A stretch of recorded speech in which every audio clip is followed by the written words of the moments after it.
Hello, everybody. So I hope you can hear me well. I'm going to introduce myself. So I'm Michael. Working as a sales engineer here in Progress. Originally as part of the Flowmon, because I joined like almost 3 years ago. And yeah, I'm doing all the things around supporting sales, doing proof of concepts, presentations, webinars, all those things. Having a technical background, so meaning, I do have like technical knowledge. I'm a technical guy, so I try to be at a certain level today to explain, generally, what it's like to be in a situation when you have a ransomware in your environment and you want to deal with it. So that's the plan for today. Okay, so I guess we can start. Next slide, Catherine, please. Okay, let's speak a bit about the Progress as a company. So Progress mission is basically to be a provider of the products to develop, deploy, and manage the applications. Okay, so we have like different products, not only Flowmon and InfraBU unit, but products that help you with developing and deploying your applications. But today we are going to focus more on the infrastructure business unit. So I'll be specifically speaking about Flowmon. So basically focusing on the managing your applications. So next slide, please. All right. So I mentioned the infrastructure management portfolio. Those are all the products that are there. So it's not only Flowmon you can see in the middle, but let's start with the Master on the left side. So you might be familiar with the load balancing application called Progress Load Master. So basically doing the application load balancing, making sure the applications are up and running, and doing like the web application firewalling as well, content switching, and all those things, how to manipulate with the traffic. Flowmon APM. So this is piece of the software specifically focused on the application monitoring, meaning layer 7 transactions. Okay, so with Flowmon APM, you would have the visibility into every and each transaction of your web application, perhaps the database deployed. All right, the Flowmon NPMD, so network performance monitoring and diagnostics, that's like the core part of Flowmon solution. So that's the core part providing the visibility into your network.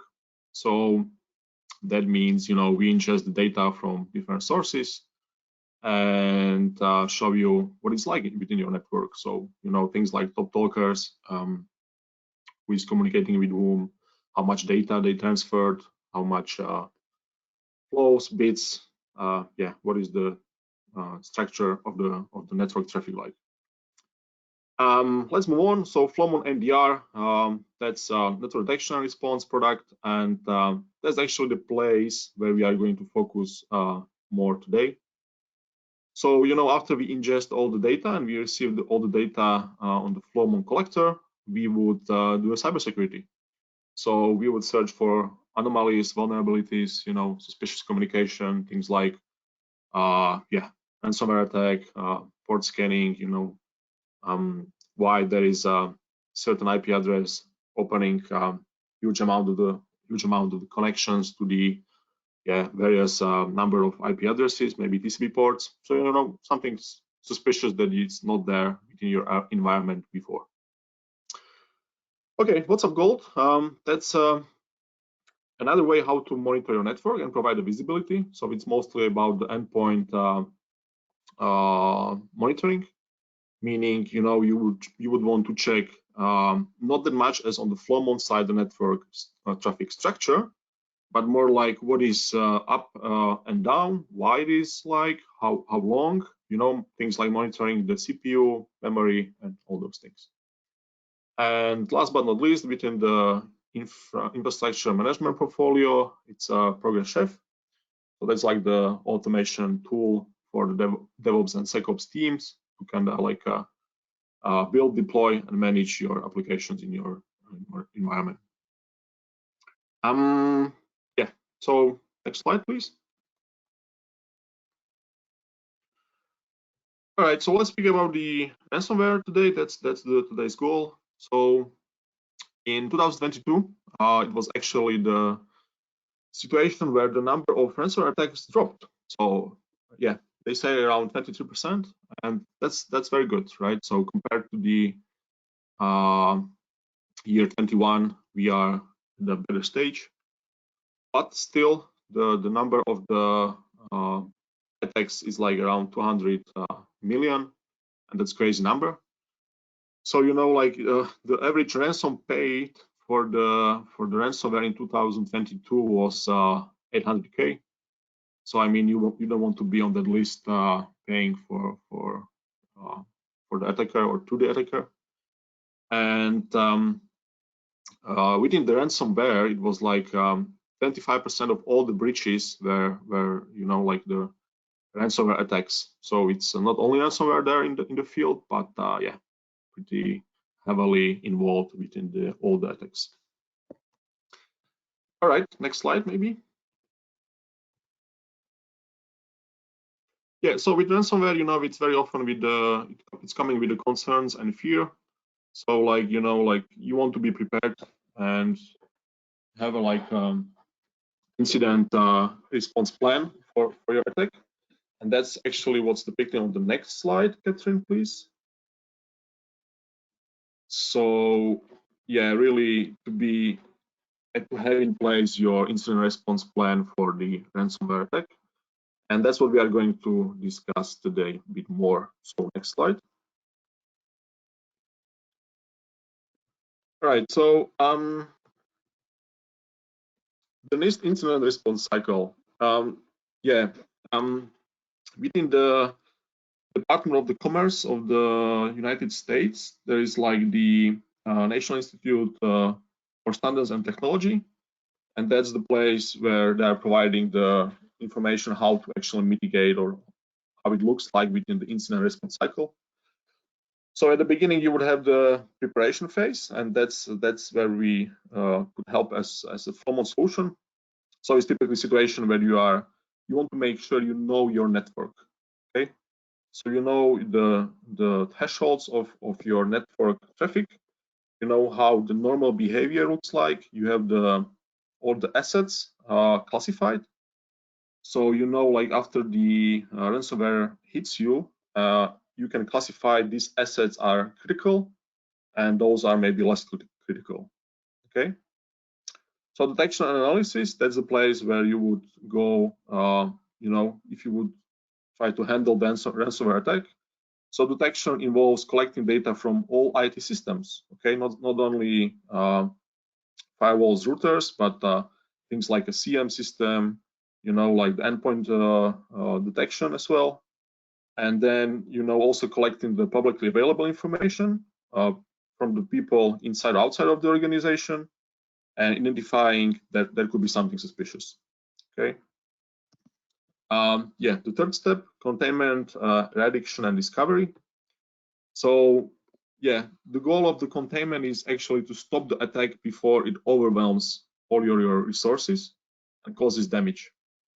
Okay, so containment strategy will kind of like depend on the level of the damage the incident can cause. Okay, so it's very important to know, like we are at the stage of the ransomware attack, and to know how to mitigate, and to know what to do, how to contain, and like maybe going back actually to detection analysis to figure out what was the cause of the incident. So it's like a circle in the middle between detection analysis and containment, eradication, and discovery.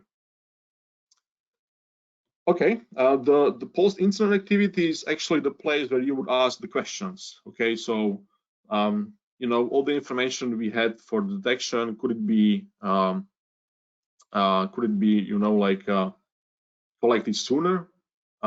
Yeah, were there any wrong actions taken during the damage mitigation? Things like what could staff do differently next time to kind of like mitigate the incident earlier? And like the whole scope is actually to optimize the process of detection, analysis, and containment, eradication, discovery. So it's like very, very pretty much what is NIST about. All right, next slide.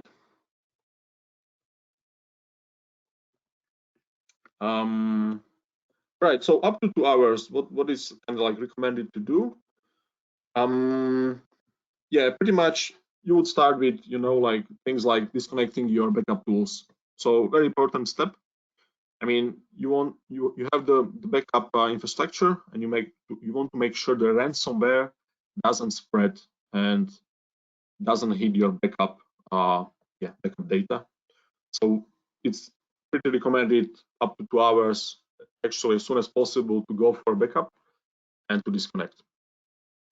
Then yeah, you would go for the next step, kind of like to try to turn off all the subnets, locations, perhaps the whole infrastructure where the ransomware is hitting currently. So to really, you know, like make sure it doesn't spread to the other parts of your network subnets or to your other locations. Locations meaning also the cloud services. So you would definitely block the access to your cloud services like Azure, Microsoft Azure, AWS from Amazon, or GCP cloud from Google. And the next slide.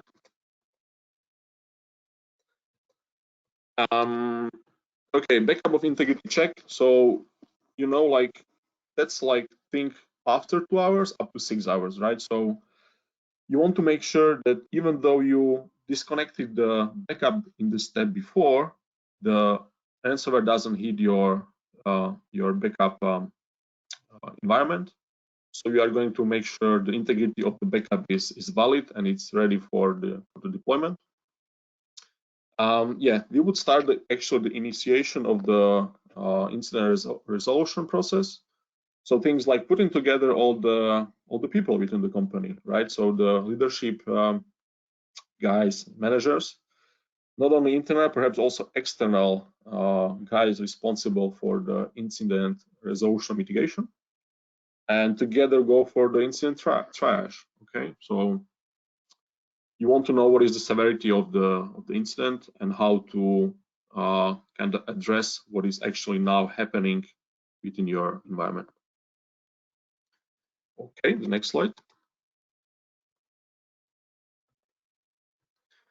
So continuing up to 6 hours, digital footprint collection. So, you know, you have the different systems within your environment, and it's not only collecting the data from your maybe cybersecurity tool, but from all the others systems to have as much data for the digital, like digital forensic analysis that is happening, you know, at the end of or after the ransomware attack, like I mean after the end of the ransomware attack, so to actually be better prepared for the next time. Creation or maybe adjusting your incident response plan based on what is happening now within the environment. Okay, so this incident response plan can be used differently based on the severity of the attack. Okay, so that would be actually the thing you would go for up to 6 hours. And last but not least, identification of the attack vector spreading. So how and why it's happening around the network, and to kind of like stop the identification. I mean the identification spreading. All right, next slide. So yeah, between the 24 to 48 hours, it's based on the internal policy. Perhaps, you know, like advocating the sichert team. Okay, so the customer security incident response team within your state, perhaps based on the NIST-Zyklus directive coming from the European Union. So that's the place where you could be obliged or obligated, as you know, after the 24 hours to actually let know to the state authority there is a ransomware attack happening if you are within the scope of the internal or essential entities. Okay, so I'm going to talk later on in my next slide. So yeah, like if there is a valid backup integrity check, you would go for the restoration of your data from the backup. So that would be the place, and also the infrastructure reconfiguration. Okay, so if you restrict the and you actually make sure the subnets and the networks are isolated now, then you want to perhaps go for the reconfiguration of the infrastructure to make sure like you can actually mitigate the ransomware from further spreading. Okay, the next one. So identification of the missing tools. Yeah, that's the place where you would actually not be well prepared for the ransomware, and you would go for the actual installation of the missing tools as well, right? So it's happening between the period 24 to 48 hours. And another steps would be like going for the digital footprint analysis and incident analysis, right? So to make sure the attack is not already there, and you want to like eradicate and restore your data back to the normal. Last but not least, having the proper monitoring. So you want to monitor what you are doing is valid. Okay, it's like the steps you underwent went well. Means like the steps you did, it's like now at a better condition. So like we are communicating right outside the company with the valid like the infrastructure now. So with Flowmon you would go there as a monitoring step. Okay, the next one. Right, so proper communication, that's what I see pretty much very often within the field. So it's like, because the organizations are not prepared, they don't have the valid, maybe the telephone numbers for the in place for the right people, and the communication is not great. So you want to make sure you know what you are doing, and you know who are you sending the information to, right? So here is also the step about the PR within your company. So like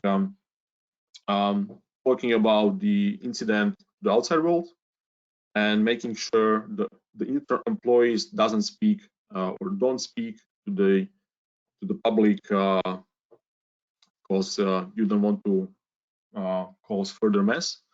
And only the PR people are responsible for the communication outside of the company.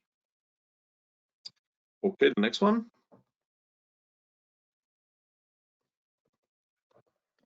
So quick wins around the ransomware attack, and like to kind of like stop spreading and causing the further intrusion would be things like like changing the passwords, private keys for the accessing your servers, removal of the infections and backdoors when possible, obviously. So if you already identified what is causing the mess, then you definitely want to remove it as soon as possible. So you would go for the firewall rules based on the approach you are using, so either whitelisting or blacklisting, and try to narrow down the communication, so to allow only communication that is 100% needed. And the basic system hardening accessible from the internet, so like the Windows servers and cloud perhaps. Yeah, infrastructure monitoring. So during all the process we are just speaking about now, you want to have the monitoring tool that is showing you what is happening there and why we are communicating outside and who is communicating outside. And if we actually restricted certain subnet, you want to make sure the subnet is not communicating outside. Okay, so again, that's the place with the Flowmon where we actually provide deep analysis of your real network traffic structure. And yeah, incident readiness assessment. So to be ready for the implementation of the security measures. So that would be also part of the step over here to stop further intrusion. And the next one. Right, so post the incident activity I mentioned before, right? So I said about the forensic analysis, and you want to have as much data as possible for a deep analysis of the attack activity, okay? Why? Because you want to optimize your NIST circle, okay? So remember, I said at the beginning, after the post-incident activity, we are going back to preparation actually, and try to be ready and be better prepared for the next time. So yeah, with forensic analysis, you would try to figure out the initial point of compromise, where the activity started, and identify the secondary infections. So if there is a supply chain attack, then to make sure it doesn't happen in the future. Yeah, within the post-incident activity, things like the complete security audit. So now after the ransomware is done, we have kind of like a place for the audit and more or less plenty of time. And yeah, identification of the root cause of the infrastructure compromise. And very important step, so to figure out the gaps that occurred during the incident response plan. So it's not only technical gaps and optimization of the technical, like the procedures, but also from the processes and organizational perspective. Okay, so I mentioned before the proper communication. You want to know you have the right number to right people in place when needed. So the next one. Right, so I'm going to talk now from the perspective of Flowmon and how Flowmon can simplify your incident handling response plan with our network detection and response tool. So the next slide. Okay, very often the organizations have the edge security in place. So, like the firewalls and perhaps, like things like CM systems, and like a blocking at the perimeter of your network and allowing what is going inside of your organization. And at the right side, there is like endpoint security. So pretty easily described as antiviruses back on your endpoints, servers, and so on.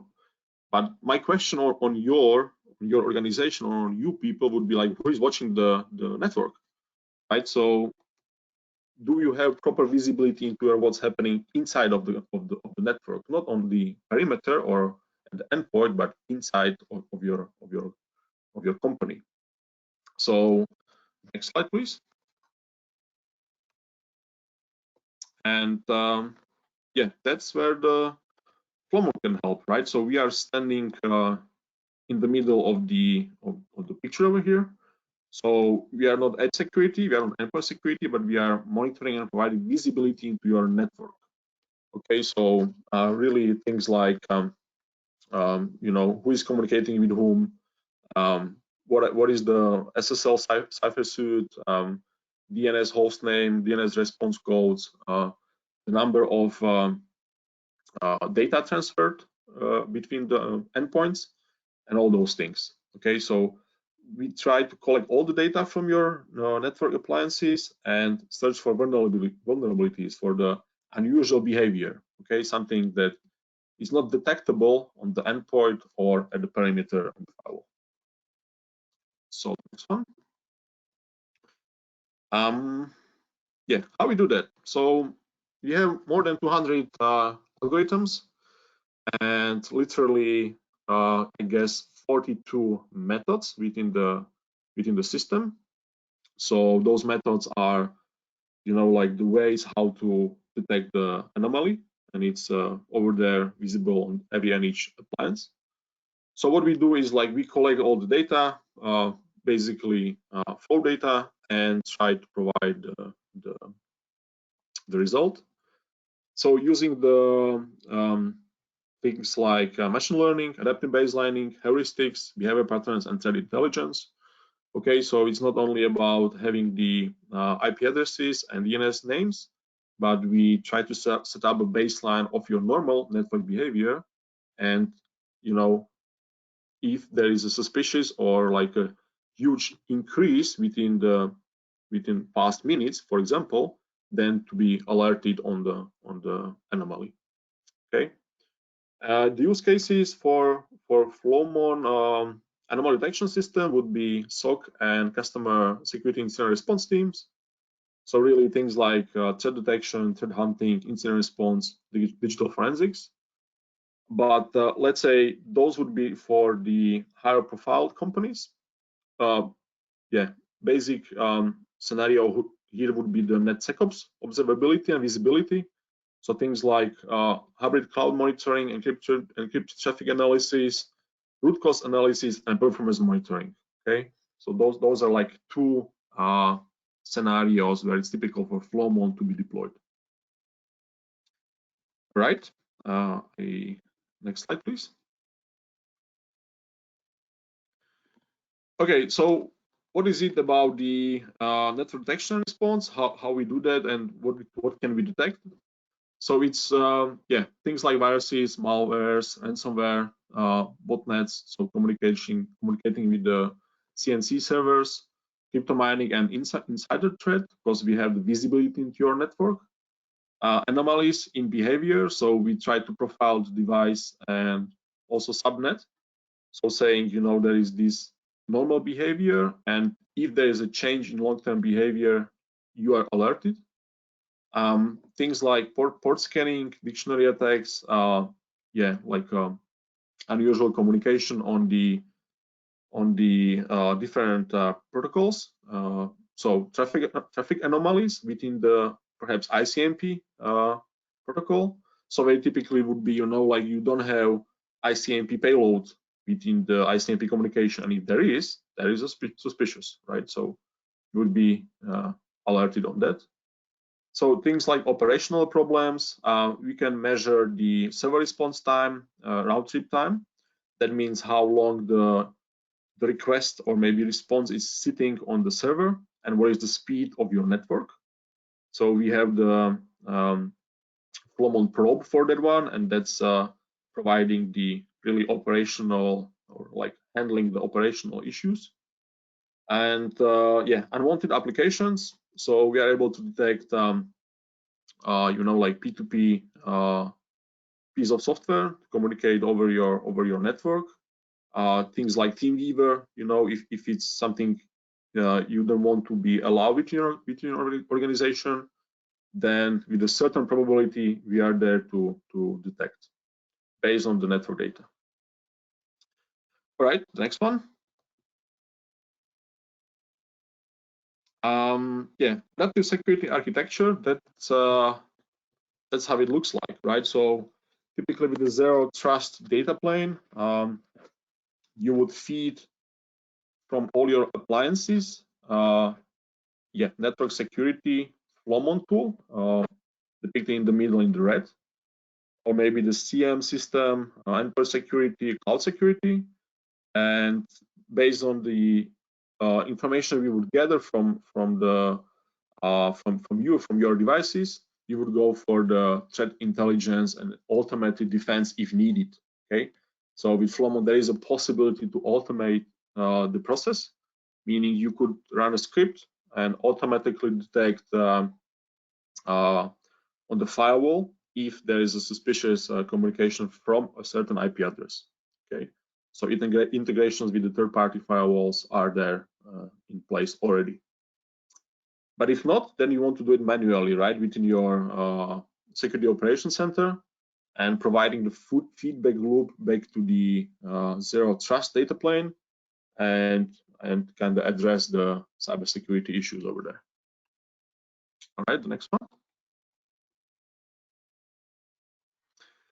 Yeah, so back to what we discussed before, and kind of like wrap up the preparation, detection and analysis, containment, eradication and discovery, and post-incident activity as part of the NIST incident response cycle.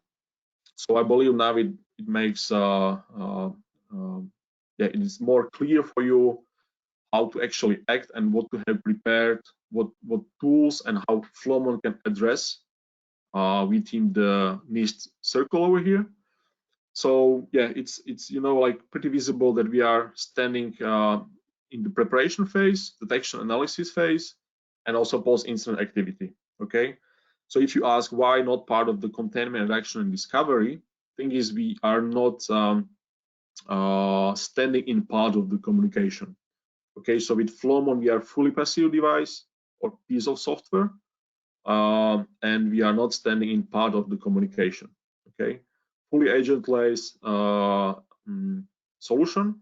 That means for the containment, eradication, and discovery, you need to have the dedicated tools for that. Okay, so like having an option to kind of like restrict the traffic on the firewall or turn off the certain service on the endpoint and things like that. Okay.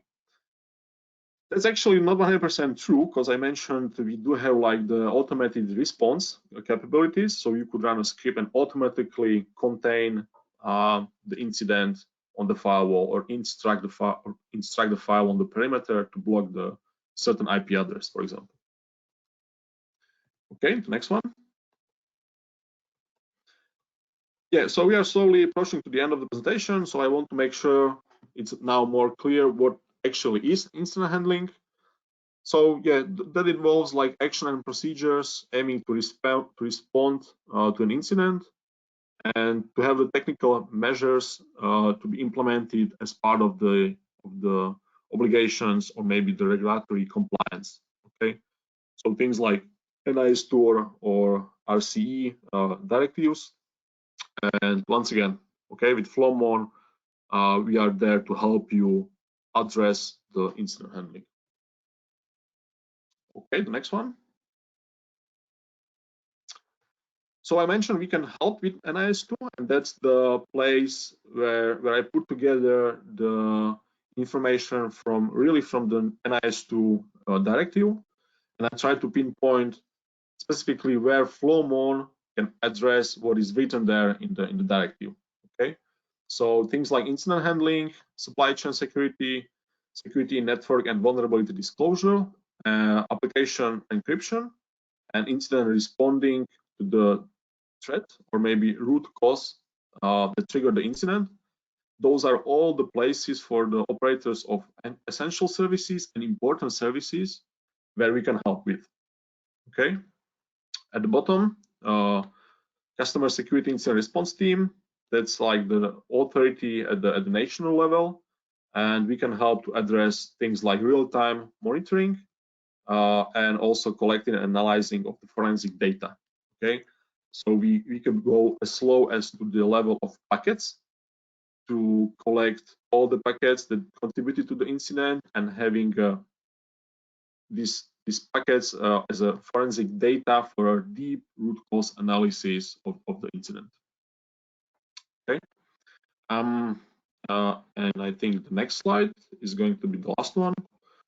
Yeah, so make sure to fulfill your cybersecurity compliance and to have the right protection against the incident with Flowmon, with the Flowmon Intelligent Network Visibility and Monitoring solution. So the next slide, please. It's actually the end. So I want to thank you for your attention, and actually, if you would have any questions, let us know in the chat, or let's do a follow-up afterwards. I'm giving the word back to Catherine. Okay, thank you so much, Michael.